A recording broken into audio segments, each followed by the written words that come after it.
ng bonggang-bongga. Yung madami kong ginawang highlights sa isang live. Although 1 hour lang ako nag-live, pero gumawa ako ng 4 na highlights. Malaking bagay pala siya. Actually, kahit hindi siya masyadong madaming nakuhang views, yung iba nga 26 lang ang nakuha ko na views. Pero ang laki ng dinagdag sa akin, ang laki ng inuusad sa watching hours ko. So kaya doon sa mga naghahabol ng oras, doon sa mga nag-i-screencast, doon sa mga nagla-live, doon sa mga monetized na, pwede nyo po yung gawin. Lahat naman ng mga napapansin ko, na encounter ko, sinasabi ko at sinishare sa aking live. Kaya panoorin nyo po yung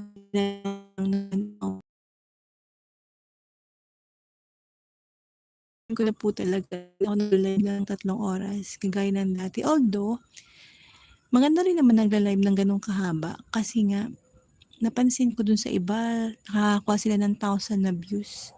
So, yung iba nakakakuha sila ng 26 hours, alam mo yun, 13 hours, yun.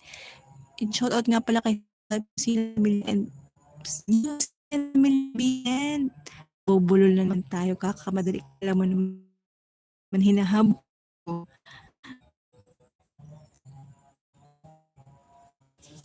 Yun, shout sa viewers ko, good afternoon.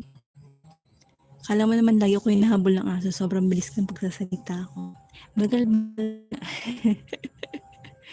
nasasobrahan ng kabilisan, kala mo naman merong contest ng pabilisan. But anyway, yun, meron akong 41 minutes and 45 seconds.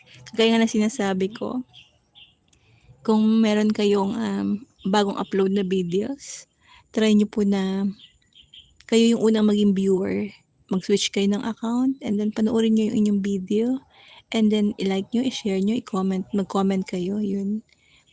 Kasi po ang laking bagay. Actually, napansin ko yan kay The Robert Channel. Ginawa ko yun dun sa kanyang upload kahapon. Hindi ko alam kung nagkataon na naman.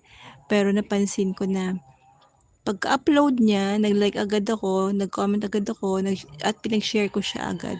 Compared dun sa nakaraan niya na video na in-upload na nilike ko lang, kinoment ko, pero hindi ko siya na-share kasi nga, ano ba yung gabi na ba? Hindi ko siya na-share, basta nakalimutan ko. Napansin ko na hindi siya agad nag-100. So, hindi ko alam kung nagkakataon lang. Pero try natin next time. Napansin ko lang yun. So, yun ang isa sa mga may advice ko sa mga nagko-content. Yun, kapag meron kayong bagong upload, try nyo po na i-like, i-comment, at i-share ang inyong sariling video. Malaking tulong po yun sa inyong channel. Kayo na mismo, kumbaga kayo na mismo ang gumawa ng way.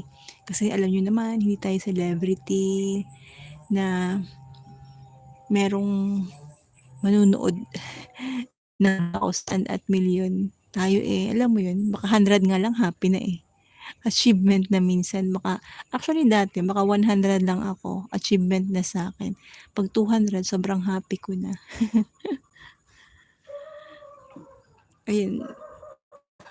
Ilang highlight pa ako? Pangalawa, di ba? Meron akong 43 minutes and 41 seconds. Konti na lang. 1 hour lang po yung aking gagawin na pagla-live. Kaya, sana yung sa manonood ng replay ko, tapusin nyo naman. Kung napanood po ninyo yung highlights ko, puntahan nyo naman yung aking live. I-comment nyo naman, i-like nyo naman, i-share nyo naman.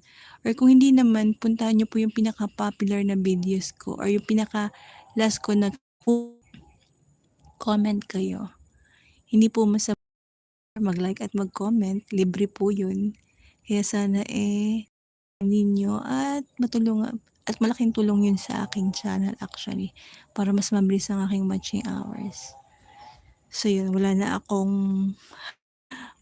shout out sa nag-iisa kong viewer. Thank you so much for coming and please double tap the screen to like my live. Pagod din tumaldal ha. Shout out to Miss Kanika Chakraborty and to her husband Ranajit Chatterjee. Kay Simple Life New Zealand Pamilya